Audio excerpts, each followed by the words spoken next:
Hey, Carla, babe, just be careful while you're driving. Be careful while you're driving.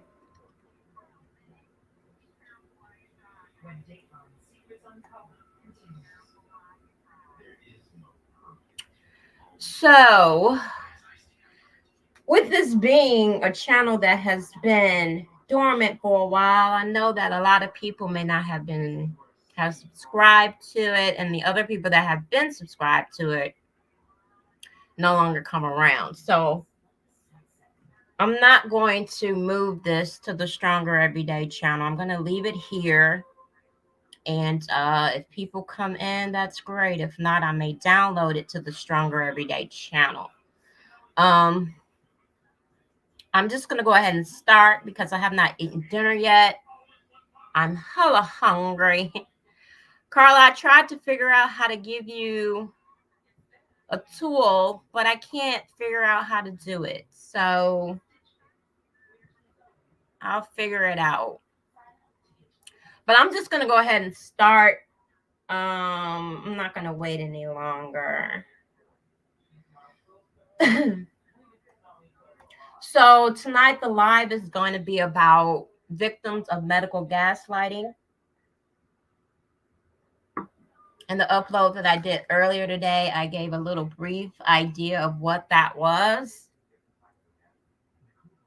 You can't do StreamYards, only on YouTube. I did. I have it on my YouTube channel, but it's only telling me to report or block. It's not giving me the option to give you a tool from YouTube because I'm on YouTube too. I don't know what the hell. I'll figure it out though, baby girl. I want to thank you for coming and thanks for sharing. I really appreciate it. So yeah, let's go ahead and just get started. And if y'all want to come in, come on in. Make sure you're logged in under this channel and not Stronger. Oh.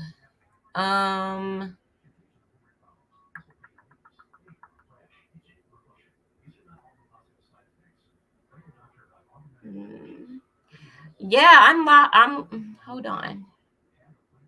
Let me switch to my account. Okay. All right, I got it. Thank you, baby. Okay. Thank you, honey bun. Okay.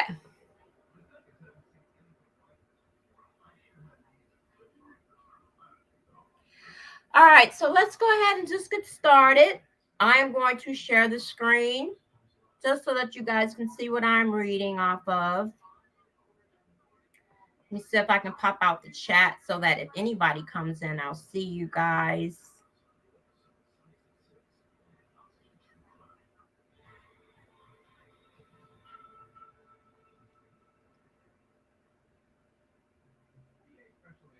Carla, I know you're driving, but is my audio okay? Can you hear me well?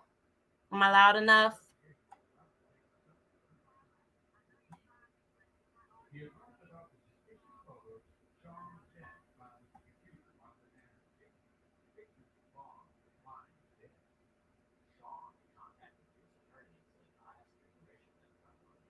Yes. Okay. Thank you, baby. All right. So I'm going to just go ahead and share my screen.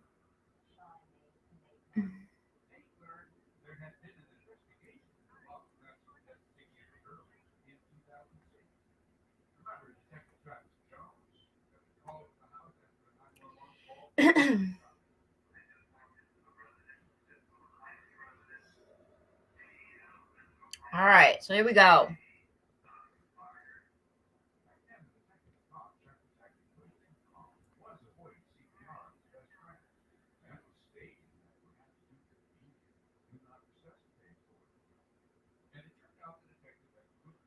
Move this a little bit out of my way so I can see.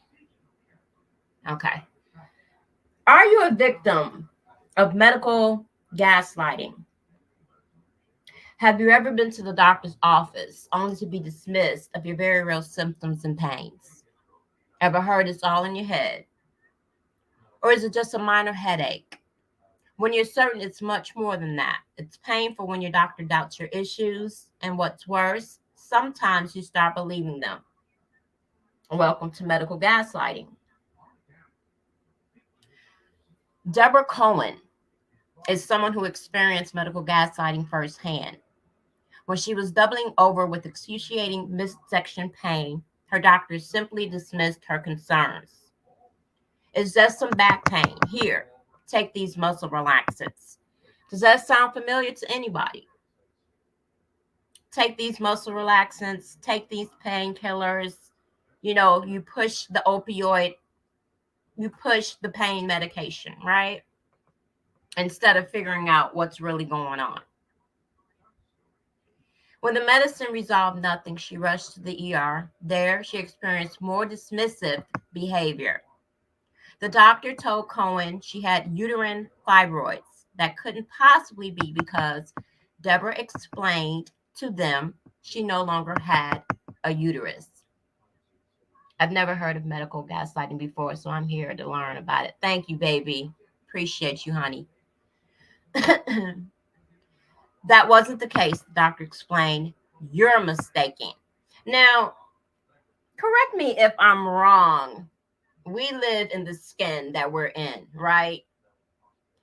Carla, for example, if I hit my head, you're not going to feel that pain, right? I mean, it's common sense. So for a doctor to tell this woman she knows she does not have a uterus any longer, but he says that wasn't the case. You're mistaken. How can she be mistaken of her body and what she no longer has? Okay. Now, after being dismissed over and over again, it was finally revealed by the gynecologist she had a condition called ovarian torsion. Torsion, not back pain, not uterine fibroids. She had she had to have immediate surgery to remove both. Okay.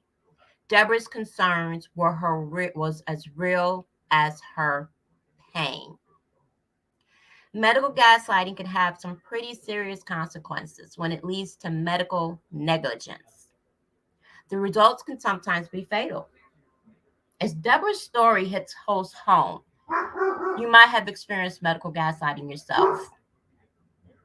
This is a question for the chat and for anybody that's watching the playback. Do you believe your doctor's dismissive behavior has caused your injury to worsen any existing conditions? You may be able to file a claim, and I will tell you how you can do that because I am in the process of doing that. And this is why I wanted to share this with you, because I too have never heard of medical gaslighting. I never heard it before. Oh, wow. I have before when pregnant with my first child. Okay. Now let's get into what exactly is medical gaslighting. Okay. You probably know what gaslighting is. We all have been through gaslighting.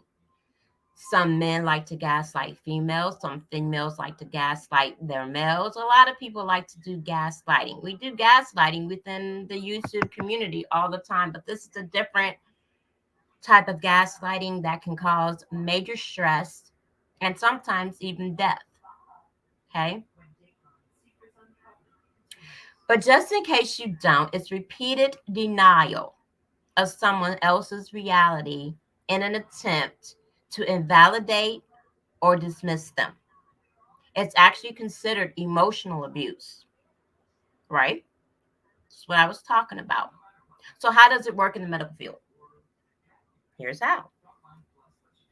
Medical gaslighting is when a physician or other medical providers downplay a patient's concerns. Here's what it looks like. Okay.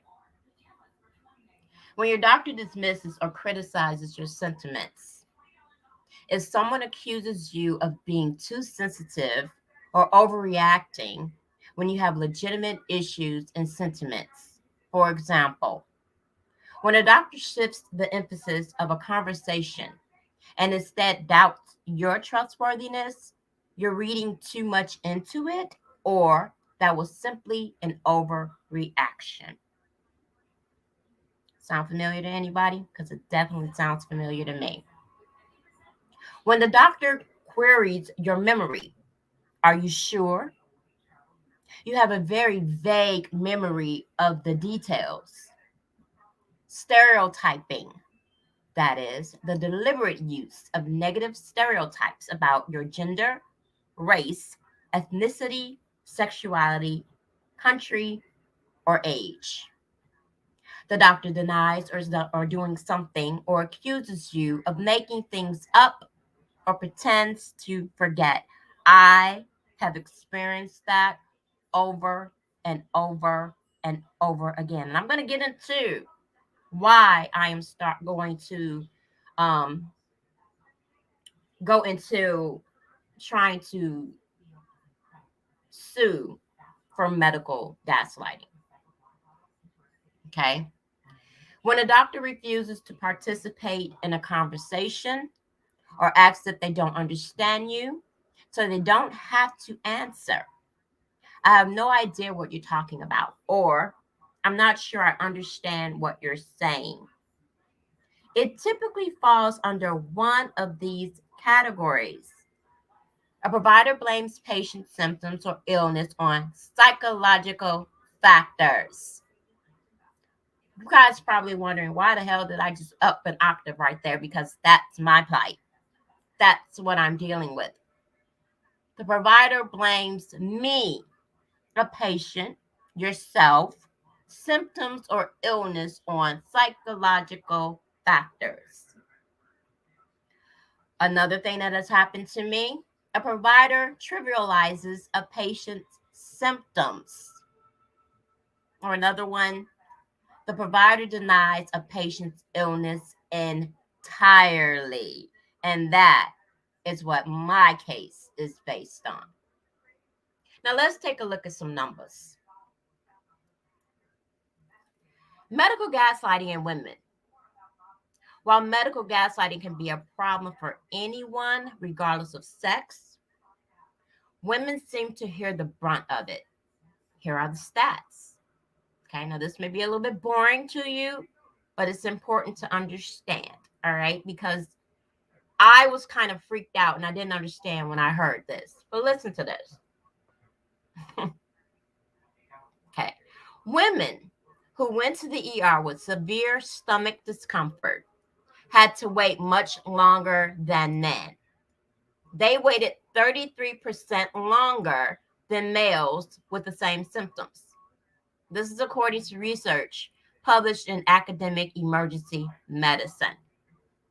Okay, why is that? I don't know. Okay.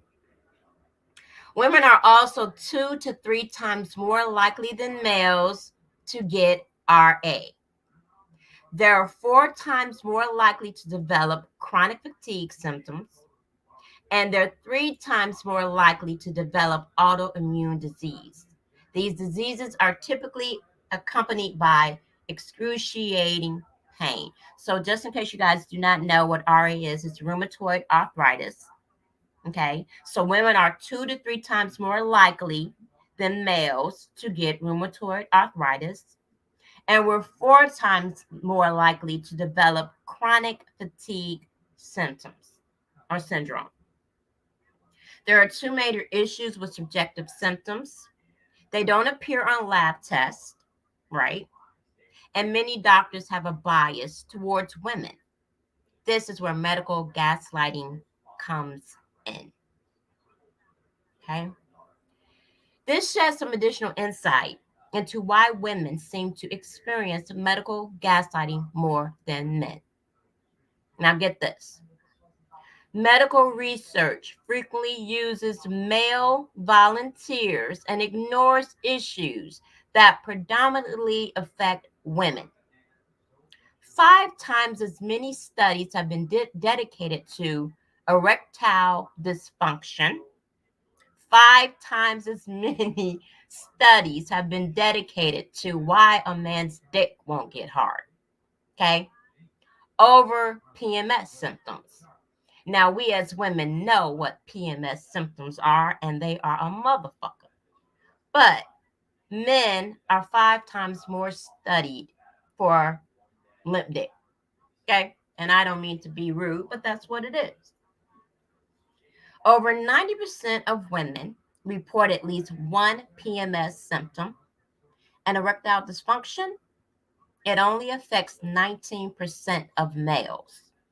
Only 19, but they get 5 times as many studies for erectile dysfunction. It only affects 19%, and that's according to the research, Gate Research. Also, only 24%, okay, of participants in 46 pharmacological trials from 2004 were women, and that was according to a 2007 research paper.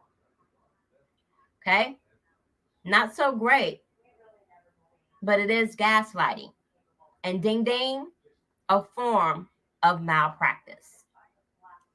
I never thought about it like that, but thinking back, it does happen like that too. Right, Carla? Like, I would never understand. Like, we know, I mean, my husband, it takes poking, prodding, me constantly nagging this man to go to the doctor. Never wants to go. He'll lay around and lay around and lay around until he just has no choice. Men are not prone to going to doctors. They're not prone to sitting in emergency rooms, and they're not prone to anything when it comes to medicine. But we as women, because we have so much that goes on within our body, I mean, we have vaginas, we have breasts, right? We have babies, we have menstrual cycles. I'm 50 years old this year. I will be going through another menopause. I'm going to talk about that to you guys and why you say another menopause. I'll get to it. I will get to it, babies. Like I say, medical gaslighting is a form of malpractice. Some form of malpractice can be spotted from a mile away. Okay.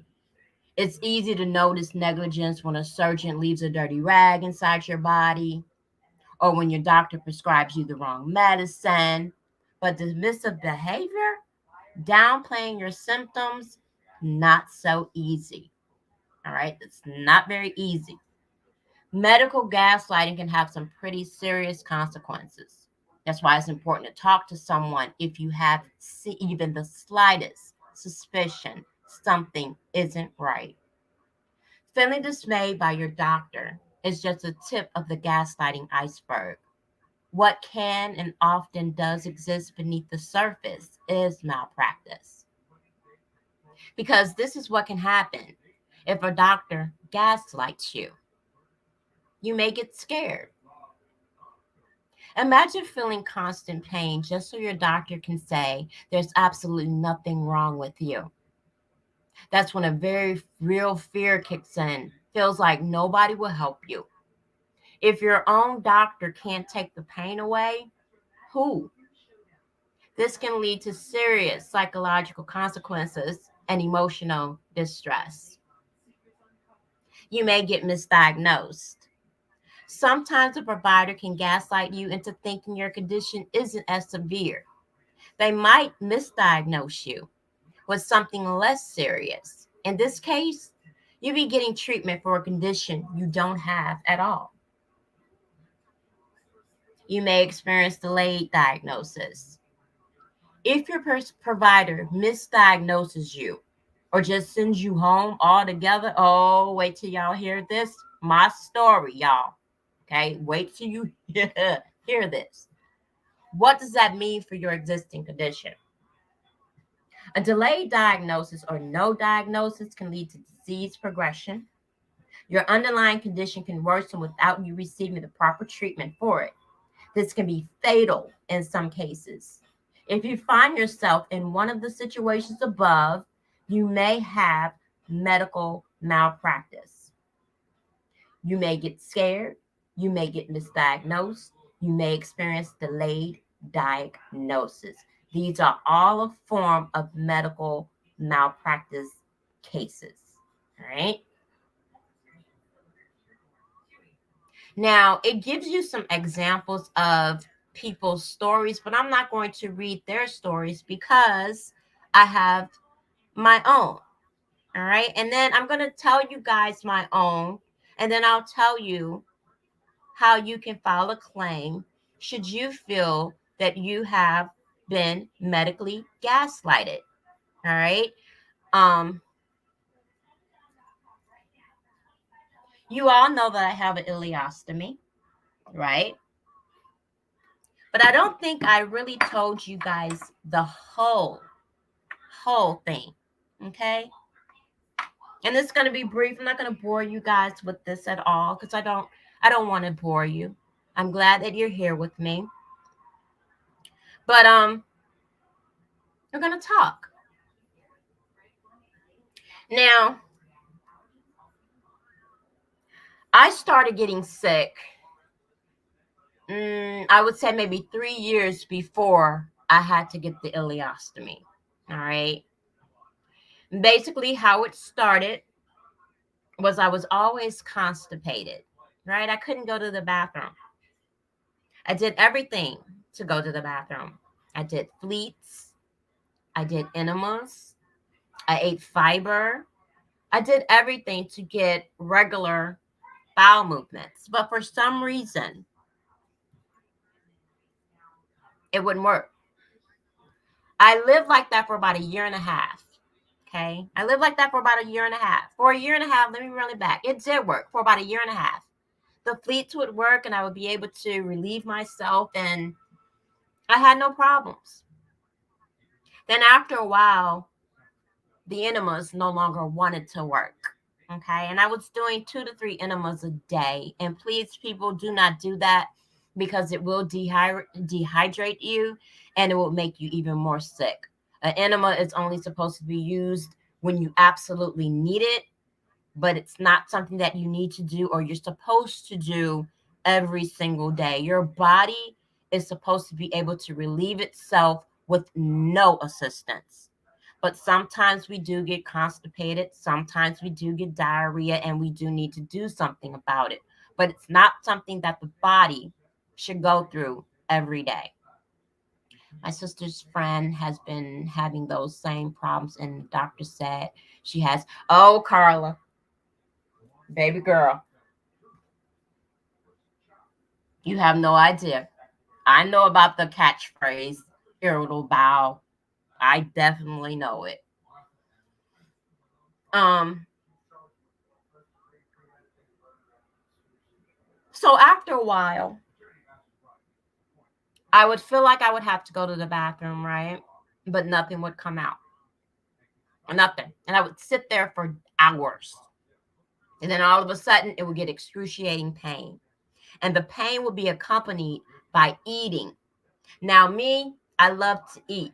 I never had a problem eating. I love food.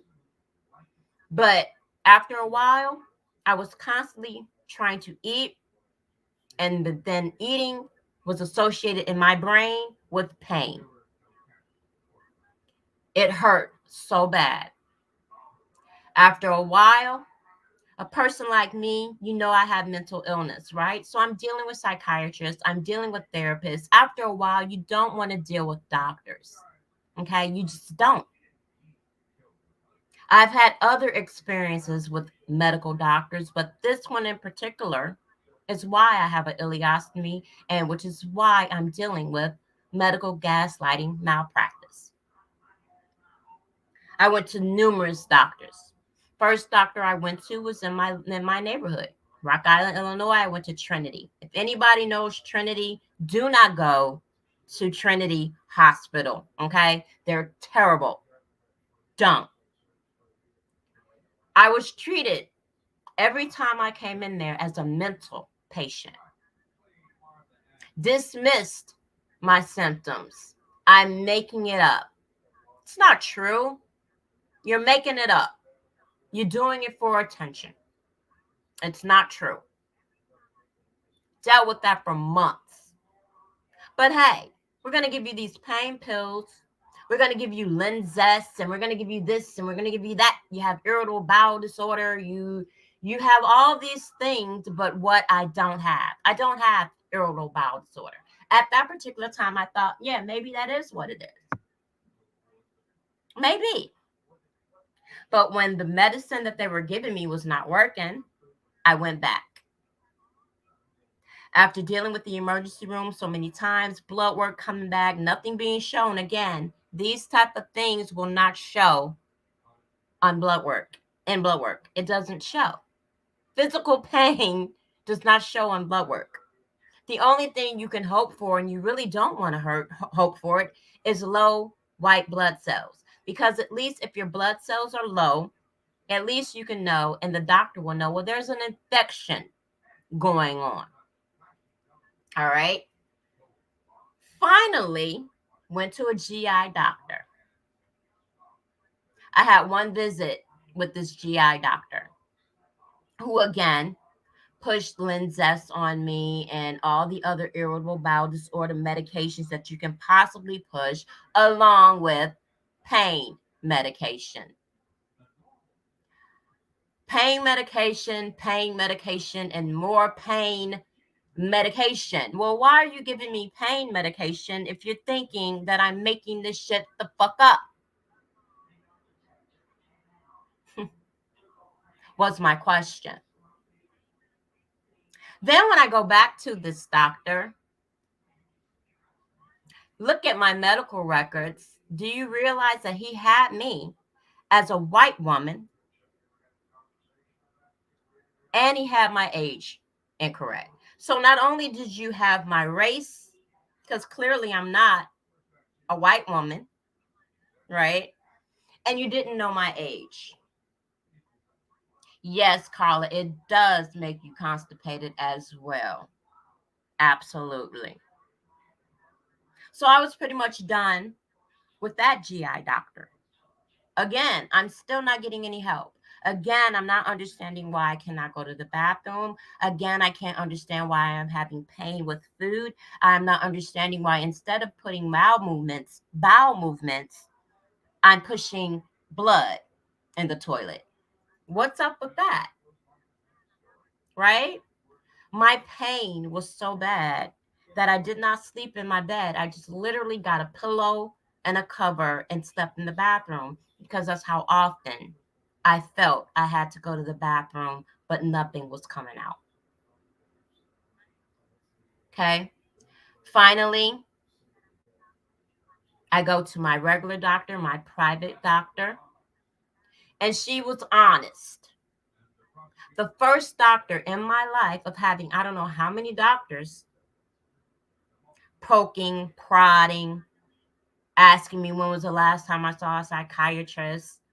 Um, what are you doing? Why are you not eating? Why are you starving yourself? All these things instead of listening to what is coming out of my mouth.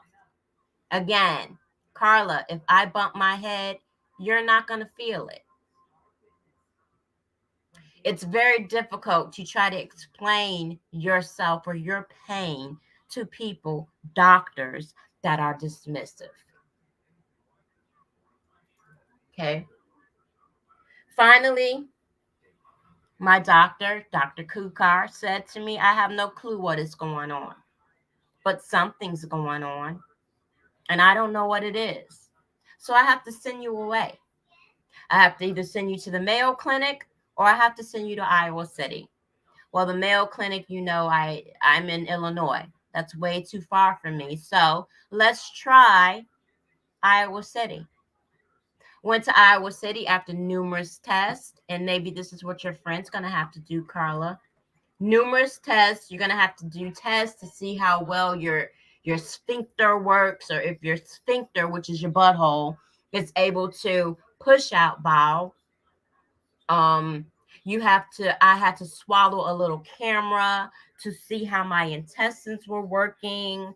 I had to eat, put the camera, and see how long it took my body to digest food. Okay. After all those tests, 8-hour tests, 10-hour tests, 9-hour tests, test overnight, poking, prodding, blood work, colonoscopies. I mean, I can name it, it happens. I don't know how many, I can count on both my hands and one toe how many times I had to go through a colonoscopy and drink that disgusting crap, only to say, oh, well, we can't find anything wrong with you. Well, thank God those tests showed what was wrong with me. And basically, my intestine looked at food as a foreign body. It wasn't supposed to be there, and therefore my body was attacking it, and it was attacking me. My intestine completely shut down. Okay. Finally, the surgeon tells me, and I told you guys this story before, you got to get the ileostomy or you're going to fucking die. You're going to die. There's nothing I can do. Had Trinity, and this is what he said, and this is where my malpractice comes through with the two doctors. Had Trinity listened, did the same testing that Iowa City did, they would have found this out a year and a half ago. A year and a half ago. We're into 3 years. And now I'm down to my last year. I had no choice but to put my big girl panties on, get my vain, what's the word I'm looking for? Stop being vain or stuck up or thinking that, I don't want to wear that pouch.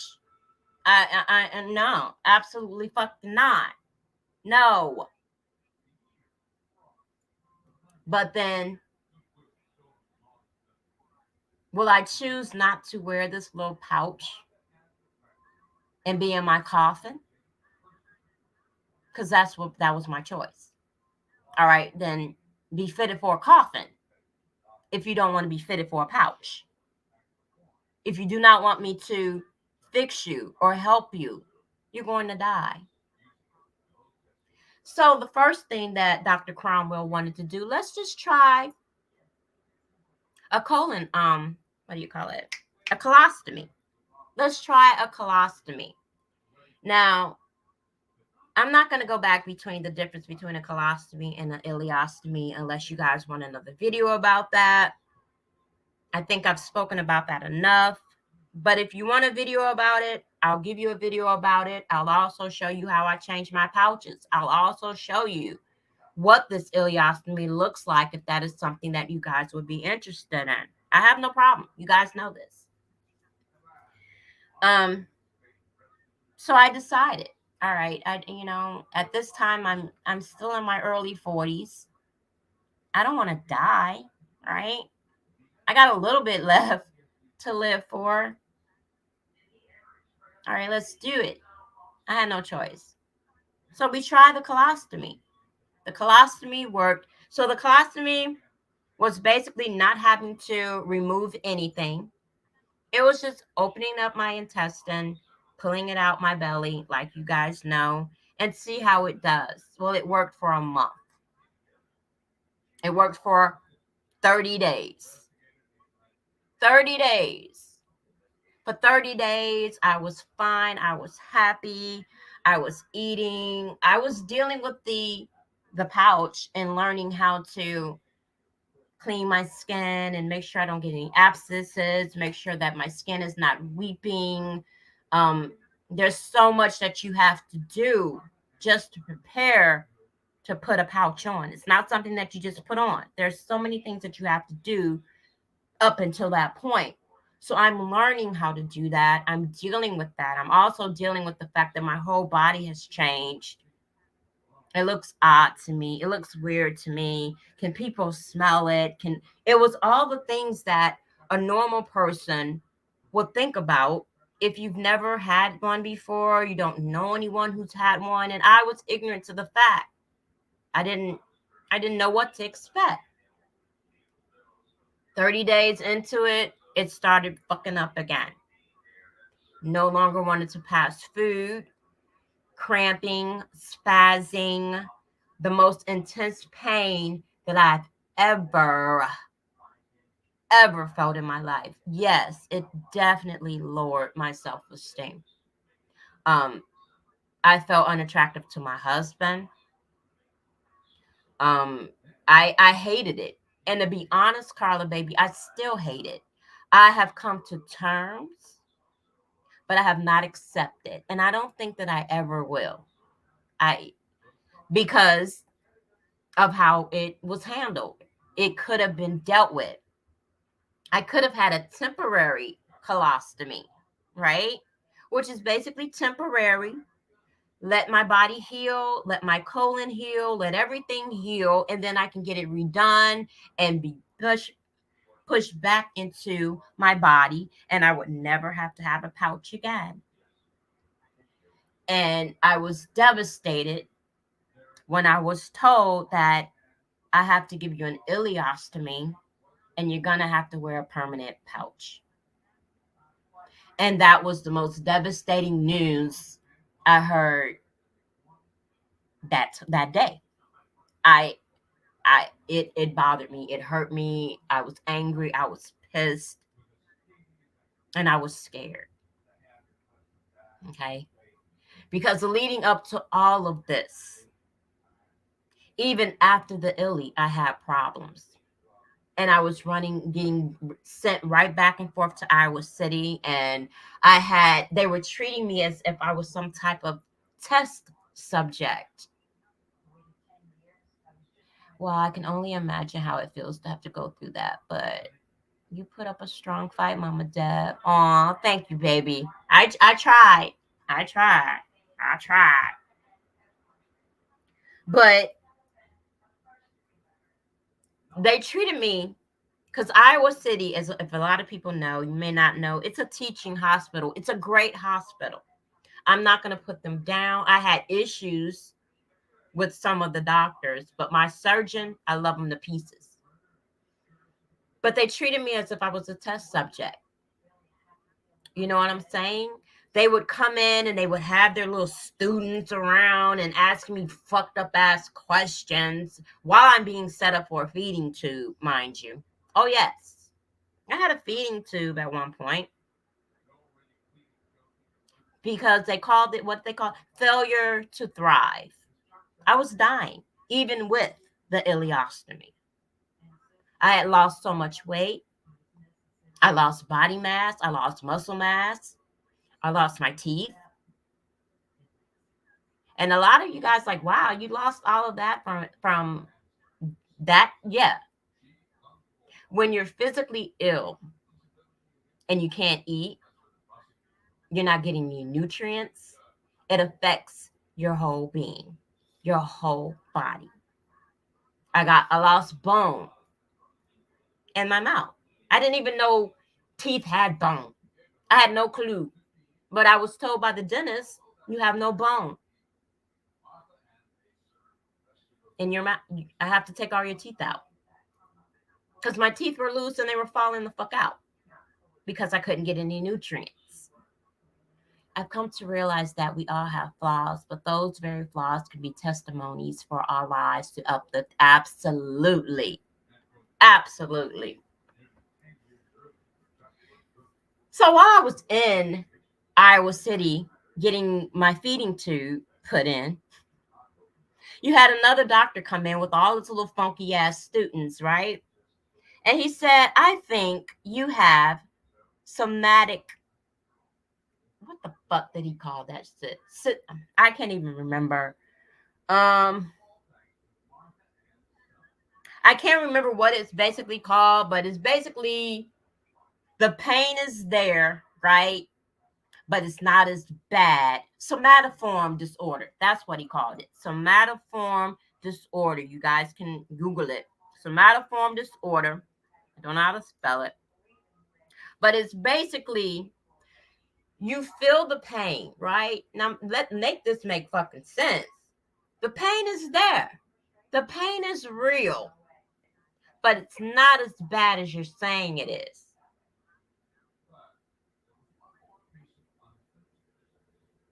Excuse me? Again, if I bump my head, Carla's not going to feel the pain. How can you tell me the pain is real? Clearly, it's real. You see me with a fucking illy pouch and getting a feeding tube, right? But it's not as bad as what you're saying it is. How the fuck dare you? Who the fuck are you to tell me what I feel while I'm getting a fucking feeding tube? Okay.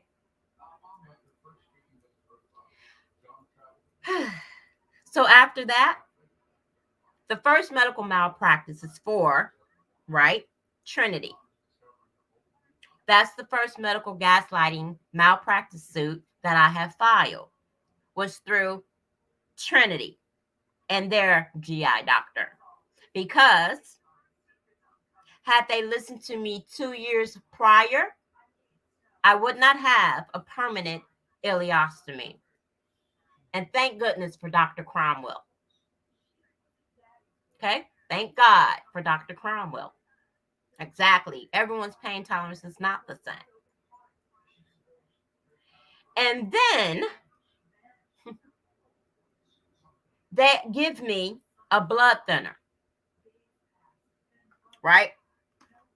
Now, supposedly nothing's wrong with me. Okay, I'm making it all up, illy pouch and all. I went through all this shit to fuck up my own intestine to fuck around and have to wear a pouch for the rest of my fucking life. I did that to my goddamn self. Now, you guys know that an ileostomy is considered an open wound.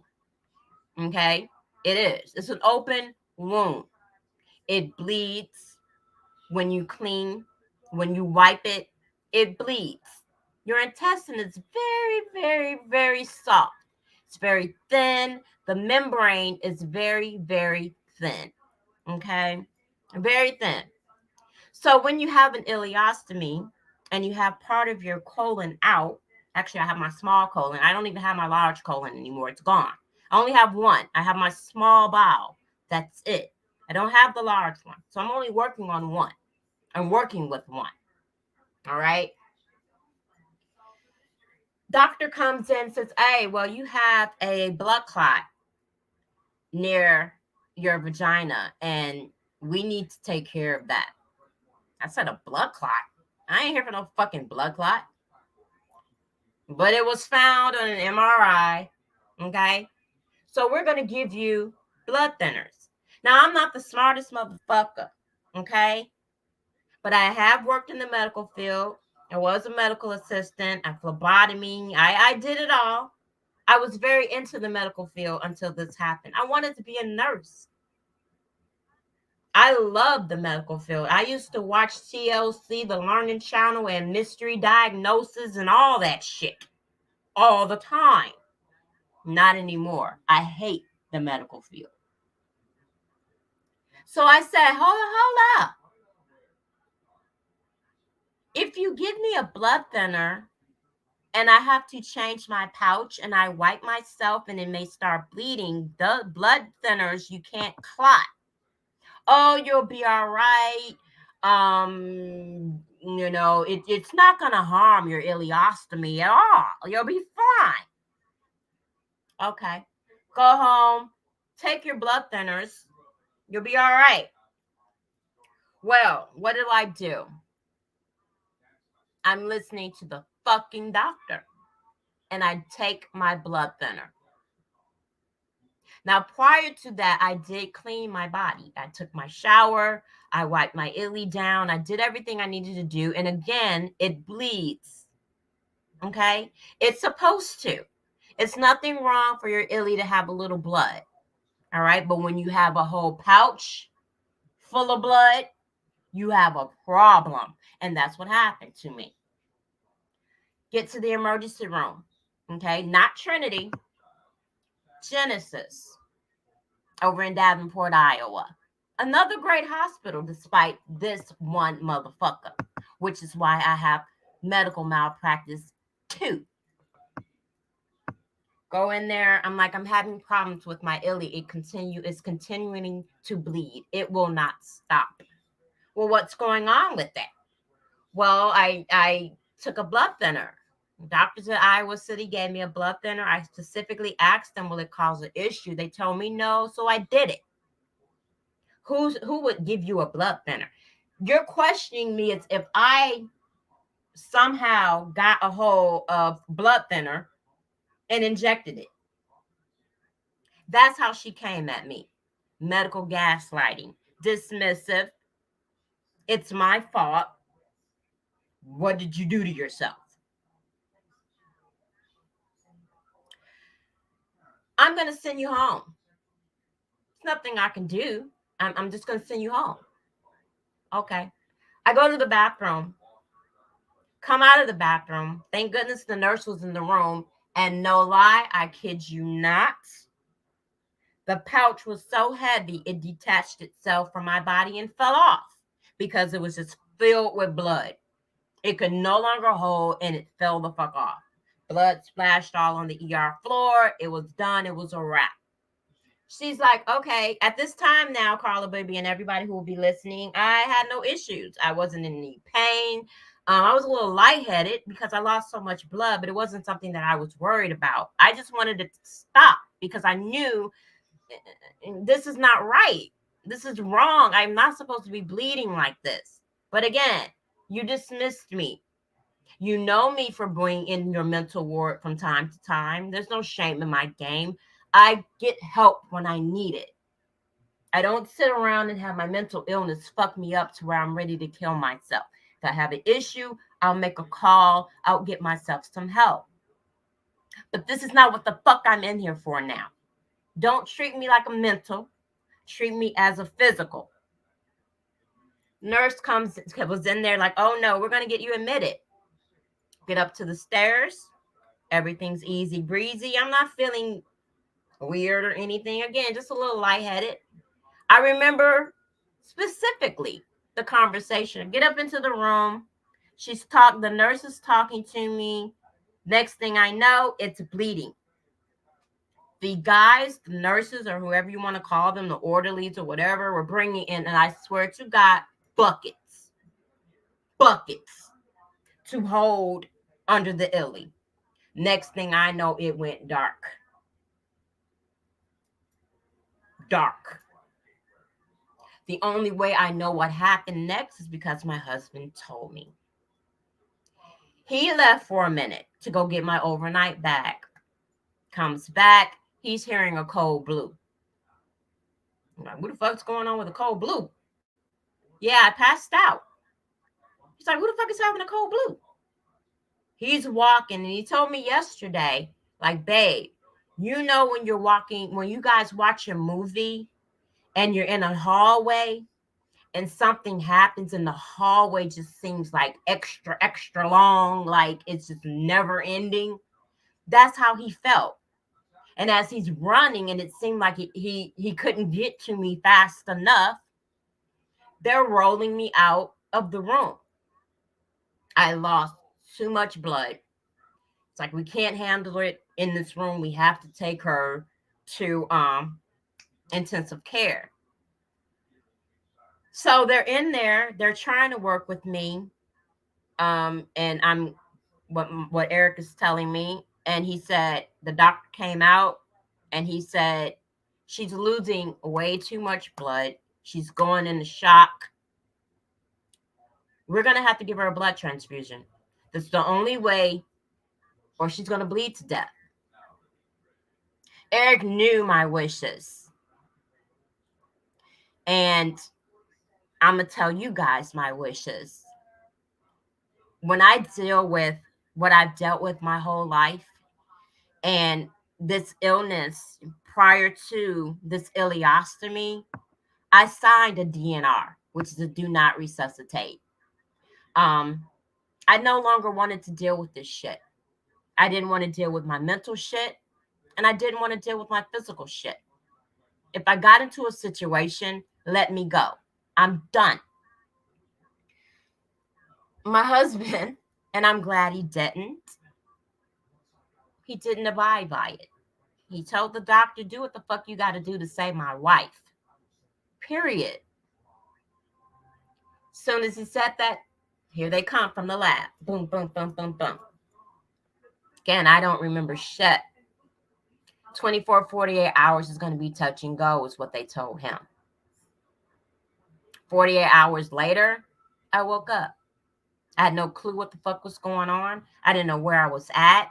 I had tubes and everything. It was ridiculous. And it was the scariest thing in my life. And that is where my second medical gaslighting malpractice kicks in. Um, if anybody has dealt with medical gaslighting, it's the worst feeling in the world when you're being dismissed. It's a bad feeling when people that you do that care about you dismiss your feelings. But when you go to a doctor who, and I call it the hypocrite oath, there was no reason to gaslight me. I had really good insurance, right? I'm not a drug addict, right? You made me into a freaking opioid abuser because you pumped opioids in me for 3 years. So you caused me to have an opioid issue with pain medicine. But that again was my fucking fault, right?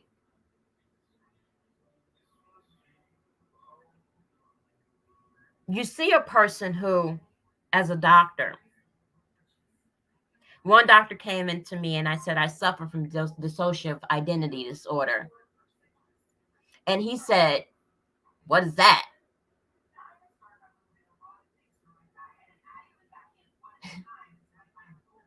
I understand that you're a physical doctor with a body,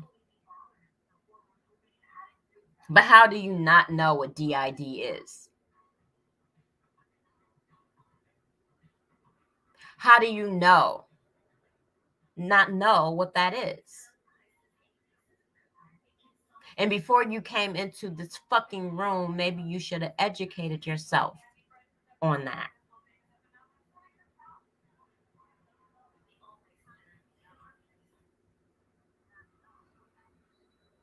It's definitely the most hurtful, degrading feeling that a so-called doctor would say that type of shit. And I was calling. I was at the beginning. Like I said, I didn't know what the fuck was going on with me. I just knew that I was losing way too much fucking blood. And my husband, like yesterday, when he really sat down and told me, I had no clue. Like, I mean, they told me a little bits here and there, but when he really sat down yesterday and told me that whole incident, I was, I'm used to it. You know, that's the bad thing. You get used to people dismissing you. You get used to doctors dismissing you. You get used to them saying that it's all in your fucking head. Because God only knows how many times I heard that. It's all in your head. Well, this ileostomy pouch is not all in my fucking head. Thanks to you. So, it was definitely the hardest part of my life, the most difficult part of my life outside of what I dealt with Sydney and SJ. And I've lost so much respect for the medical field. I don't trust them at all. At all. And what I would give anybody advice is, I know that a lot of people have seen their doctors and people are really lucky to get good doctors. But if you're dealing with someone who is dismissing your symptoms, if you're dealing with someone who's telling you it's not as bad as you think it is, run, run, run, run, because they're killing you. And if you do not deal with your physical problem because you do not want to go back to another doctor because you've lost that faith, it may kill you. So I'm not saying lose faith. What I'm saying is be your own advocate because no one else is going to do it. And unfortunately, if you deal with depression, bipolar, dissociative disorder, PTSD, whatever it may be, you're definitely going to have to be your own advocate. Don't expect your husbands to be, don't expect your wives to be, don't expect your children to be. You have to do it because, again, Carla, if I hit my head, you're not going to feel it. Do not let anybody dismiss you. Don't let them dismiss your feelings because they're real. And definitely don't come up to have someone come up to you and say, hey, well, you have somatoform disorder and your pain is real. It's just not as bad as you say it is. Give me a fucking break. So, what we're going to do is I'm going to tell you how you can go ahead and start a claim if you feel you have been medically gaslighted. Okay, y'all? Sharing the screen again. And how to file a claim for medical gaslighting.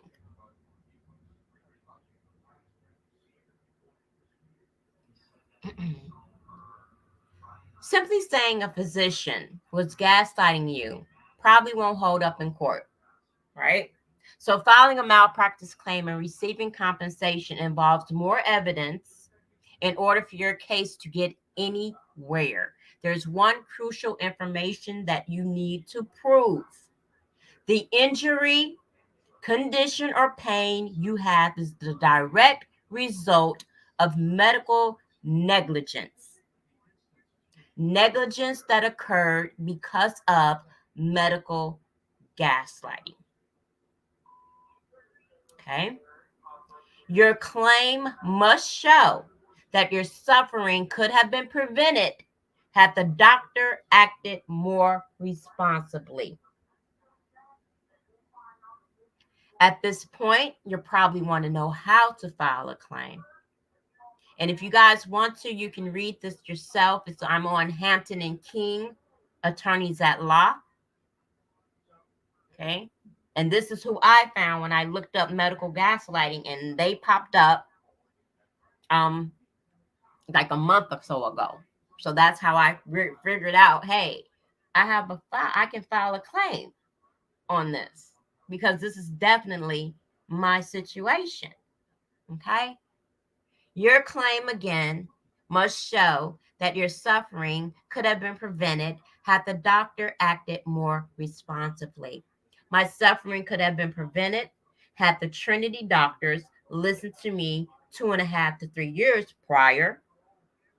And I would not have had to get a fucking blood transfusion had the doctor at Genesis listened to me when I was bleeding to death. My cases have already been proven. Okay. Now, at this point, you probably want to know how to file. If you believe your doctor is gaslighting, you can take the steps below to file a claim. But first, keep this in mind in the very beginning, and as soon as possible, keep a journal, record your symptoms, the date you had them, the time of day and severity. Record your doctor's responses to your symptoms in detail. Keep recordings every symptom after and everything that happens related to the symptoms. Side note, if you go through these records and your doctor still blows you off, you can get a second opinion. All right. So you can get a second opinion prior to filing for your medical gaslighting. All right. If he blows you off, which 9 times out of 10 they will, get a second opinion. Thank goodness for my Dr. Cromwell, who was not afraid to write his statement. You know, you've heard about doctors who don't like to talk against doctors, right? Nope. Dr. Cromwell, he wrote his statement, and it is what it is. Okay. But let's say your doctor ignored your symptoms and you were injured as a result. How can you file a claim for medical gaslighting? This is what you do. Your claim is as good as your evidence. Collect it. Make sure you gather all important documents pertaining to your case. Your claim will only be accepted if you're able to prove negligence occurred. It's very, very, very, very, very, very, very, very, very important to keep detailed records I have all my records on a disk. If you guys can get your medical records on a disk, it saves you a lot of paperwork and it saves you a lot of stress when you need to find something very quickly. And you can get your doctor's office to put your medical records on a disk if they have not done so yet. You can ask for that. Okay. Here are the documents you need to gather. Are your medical documents. This includes any lab results, scans, and or x-rays, medical bills or receipts, because you can get compensated for those. All forms of communication between you and your provider, any medications or prescriptions. You can also, and I didn't even know this, but the National Domestic Violence Hotline offers these suggestions for gathering evidence, right? Speak with a trusted family member or friend. This can help you obtain a fresh perspective on the problem and build a separate external record of data, which is what I did with Eric yesterday. Keep voice memos, describe events, and record them in your own words using a mobile phone or other device. However, always verify your state laws first. So don't just go ahead and record your doctor. Make sure it's legal and record them motherfuckers if they on some bullshit. All right? But know the laws first. Keep a private journal to keep track of the occurrence, including the date, time, and specifics of what occurred. Take photographs to double check your memory and ensure that you're not hallucinating. Okay?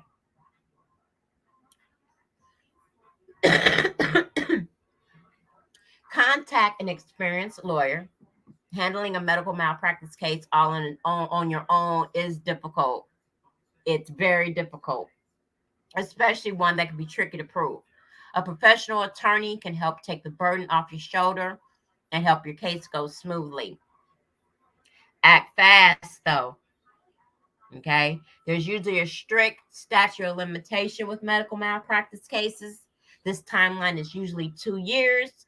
That means you have to file your claim within 2 years of your injury. All right.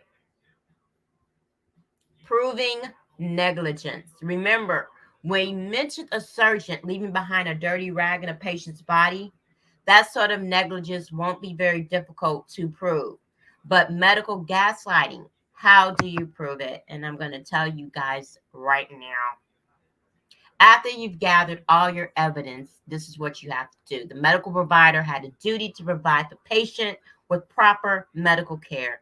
This includes properly diagnosing you and not downplaying your symptoms. There was a breach of duty. Every medical professional has a standard of care they must follow. If they perform below that standard, they breached their duty. The action of medical provider caused you harm. The damages you suffered, this can include medical expenses, pain and suffering, and more. Gaslighting and healthcare don't mix. Unfortunately, some patients still experience this form of medical neglect. We understand how frustrating and detrimental this can be to your mental and physical well-being. Okay. Um, so at least with an attorney, you can talk and discuss your experiences and they can possibly help you until you get you the justice that you need.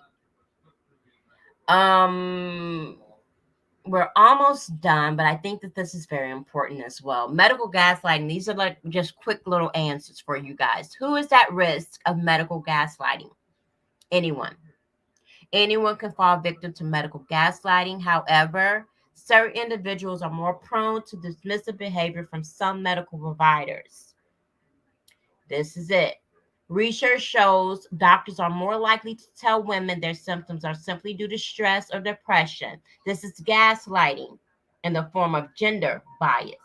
Let me read that again because a lot of you ladies probably have seen this or this has been done to you.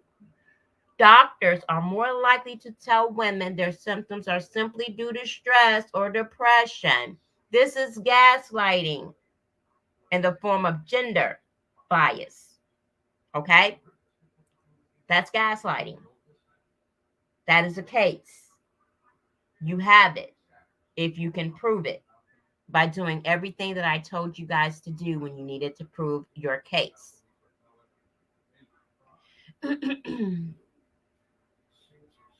Can you prevent medical gaslighting? There's no foolproof method to ensure you won't become a victim of medical gaslighting, but you can take a few measures to decrease your chances. Look for health professionals who are honest, respect, and attentive. Good healthcare workers know how to consider your feelings instead of shoving them aside. Bring someone along. Unfortunately, most people who experience medical gaslighting go into their appointments alone. Individuals are more prone to this kind of behavior. So if you have someone, if you feel you're being gaslighted by your doctor, if you have someone that you trust who are not on the doctor's side, because please believe me, my husband was on the doctor's side for a very, very long time, being 100. He was on the doctor's side for a very, very long time because, hey, I do deal with depression. I do deal with self-harm. But these are things that I did not do to myself. And I had to prove that. And at that time, unfortunately, I was my own advocate until Eric saw for himself. Okay. So if you have someone to go with you, please make sure it's someone that you trust and will not question you. Okay. You don't need another person to be dismissive. You don't. How do you respond to gaslighting? Here's a few tricks. Determine whether or not it's actual gaslighting. Make sure you take care of yourself and get another doctor or other provider if you need to. Gather as much evidence as you can. Speak to a malpractice attorney to get a good grip on your options. Involve your family and friends for emotional support if possible. Seek additional professional support if necessary. Um, it goes on to, does psychiatrists gaslight? I didn't even know psychiatrists could gaslight. I didn't even know why. If you're in the psychological field, will you fucking gaslight? I don't know. But psychiatrists gaslight. Sadly, yes. Many therapists, psychiatrists, and other health professionals have been involved in gaslighting. This is a serious problem that can cause serious harm and even death of their patients. If you believe you're a victim of medical gaslighting, again, contact an attorney to discuss your options. If you feel like your psychiatrist, the one that you really, really, really should trust, is gaslighting you, oh God, please, people, first of all, leave the psychiatrist, right? Find another one and see if you have a case. We do not need psychiatrists. We do not need medical doctors in the medical field gaslighting patients, male or female. Okay. But especially people who deal with mental illness. We hurt too. Okay. Can medical gaslighting cause mental illness? Gaslighting can certainly lead to mental illness or various forms. For example, it may cause a patient emotional distress in regards to their condition and lack of support. This confusion, self doubt, and fear can cause more and more anxiety to build anxiety, fear, low self esteem, hopelessness, which can easily turn into depression. Can medical gaslighting cause schizophrenia? It's a very extreme, but gaslighting can potentially contribute to lapse into psychosis. All right. So you're gonna stop sharing that. And so yeah, it can lead to depression. It can cause hallucination or a relapse in a schizophrenic patient. Would you really have thought that medical gaslighting existed and that it can cause death or harm to the patient? And it caused harm and potential death for me. And that is why I wanted to share this with you guys. That is why I wanted to bring this awareness with you guys. And I hope that if you know anyone or yourself that may be dealing with this medical gaslighting, please, please, please get you some help. See if you have a case. Get your paperwork together. All right. I always say go for a second opinion when it comes to our health. Yes. Especially if you feel like you're not being heard. Especially. So I am pretty much done for the night. It's 9:30. Again, I need to eat. I was going to talk about some other stuff, but you know, I'm not. What's the point? It's so fucking aggy to me, and I'm not gonna do it on the Hey Sis channel. Uh if I decide to be petty, it's just things that really irk my soul with the women in the community. But that's something totally different. And maybe we'll talk about it on the Hey Sis panel. If we can get more people to come in. I think that we would definitely like to have a Hey Sis panel. And I want to talk about the word disrespect. Because I'm going to let you go, Carla Boo, but I got to say this really, really quick. I don't know if people know what the word disrespect means. Because I hear people saying, motherfucker, disrespecting a woman is wrong. Don't do that. We're going to talk about it. Because if we disrespect ourselves, if we disrespect each other, why a man won't do it?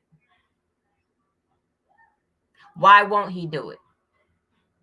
If he disrespects his wife, why won't he do it? Why won't he do it?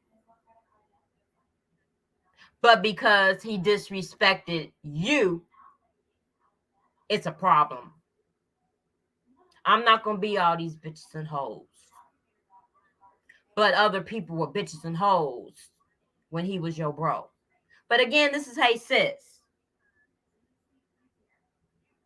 And Hey Sis ain't about that fuck shit. And Hey Sis ain't about the fucking drama. But Hey Sis is about the conversation. And I think the conversation needs to be made. I also want to talk about the motherfuckers who like to make fun of the sexual assault. Oh, we're going to talk about it, but we're going to talk about it on Hey Sis. You feel me? Oh my God, yes, more women need and should speak up, but I'll wait for your live.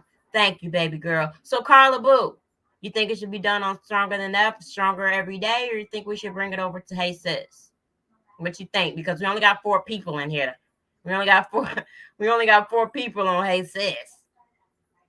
But I'm pretty sure if I start going in, people will start hearing and come in this motherfucker. What you think, baby? What you think? Should we do it on Stronger Every Day, or should we do it on Hey Sis? Because we definitely need to have a panel. Okay, so do it on Stronger. All right. So what's today, Carlos? Today Tuesday? Today's Tuesday, right?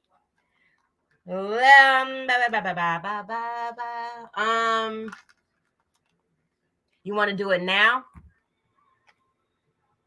Or you want to do it? Why don't we try to do it? You want to make it Friday? Because I want to see if everybody can be available. Today's Wednesday? Goddamn. Okay. I'm always a day behind. You want to do it Friday? You're going to be available Friday? Because we could definitely do it on Friday. Because I know motherfuckers are finna be mad at me, but I'm sorry. I can't. I'm so sorry, Carla. I just can't. I cannot sit here. And I don't know why I torture myself, but at the same time, I do it because I hope that one day I'm going to hear somebody just open up their motherfucking eyes and make a revelation. It ain't happening. It ain't happening. And you got people upset for whatever fucking reasons. But I'm going to talk about it. I'm going to fucking talk about it. I don't give food. So we'll do it on Stronger Every Day because Stronger Every Day is petty. Okay. And so yeah, Friday. I will try to hook it up. I don't know. I want to kind of go a little bit early. I'm thinking about maybe 7 or 7:30. Let me know if you're going to be available that time. And then, yeah, I'll go ahead and schedule it and we can get it crack-a-lacking because, unfortunately, people who say things that other people are scared to say ain't doing it. So we're going to do it. We're going to do it. Because I'm so sick of motherfuckers talking about disrespect and ain't no motherfucking body gonna disrespect me and all this fuck shit when every fucking woman in the YouTube has been disrespected by this motherfucker and the motherfucking wife. So we gonna talk about it. And since motherfucker stole money from my baby boy, we gonna talk about it. Oh yeah, I'm gonna make some content out of the shit. And I may even do a shake 'em off. I'm thinking about it. I'm thinking about another shake 'em off panel too. So I am out of here. Carla, you are a sweetheart. Thank you for coming, baby. Thank you for being my muse. Thank you for the messages. I have seen them and I have read them. The one thing about me is that I'm not the type of person that likes to vent to people and put my issues and problems on anyone else when I know you guys have your own things that you're dealing with. So I try to keep that shit to myself. Um, but please understand, it's not ignoring anybody. It's not ignoring you. I see them and I read them. And I love you for it. I really do. I appreciate you so much. And that's not a lie. I do appreciate you very, very much. I appreciate all of y'all. But you especially because you came in here and you chill with me and you listened. And I hope that I gave you some good information. And also with your friend, please don't let them do that to her. If she feels that it's something more than IBD, get something done. Okay? Because irritable bowel disorder is what they like. It's a catch-all phrase. It's the phrase that they use when they have no idea what the fuck is going on. Okay? So if she's dealing with some stuff and some extra shit, get another opinion. Okay? All right. So I love you. I love the other person that's in the chat that's not chatting. It was 4 people at a time. Thank you guys for coming in, chilling with me, because you could have went somewhere else and listened to the bullshit drama. But I appreciate that. All right. So y'all have a great, great night. I hope you like. Hey, Carla, this is the hair that I got from Ebony and them. You like it? This is what Evan still bought me for Christmas. I'm still trying to figure out how to work it, but I kind of like it. It's not too heavy, and the coils are really nice. So yeah. And then I also have on the little necklace that Black Snowflake got me. I had some earrings, but I didn't put the earrings in. So when you see them, God damn it, tell them that I had my hair on and I had my necklace on. All right. And that I love and I appreciate them very, very much. And happy belated birthday to Ed. Okay. So you have a great day, baby girl. And I love you. All right. If you're home, good. If you're still driving, be careful. All right. Yes, they are. Ebb and Black Snowflake are the sweetest. Look, they're the sweetest people. They really are. They really, really are. And like I said, I'm still trying to make my trip to Texas to see my friend. Um, I'm just trying to figure out what month I want to go. I don't want to go when it's too hot. So I just have to figure, because I was going to go come next month. But I don't really want to go when it's really, really hot, because with the illy, I can't be around in a bunch of heat, which will just be a whole disaster in itself. So yeah, I will be on Stronger Every Day on Friday, and we can get it crack-a-lacking, and we're going to have the fucking YouTube streets talking during the weekend while we sit back and just chill out. So y'all have a great night, and I love you. Mwah, mwah. Bye, Carla, baby. Again, for those who came in and kicked it with me, y'all have a great night.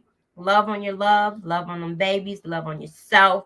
Most importantly, love yourself.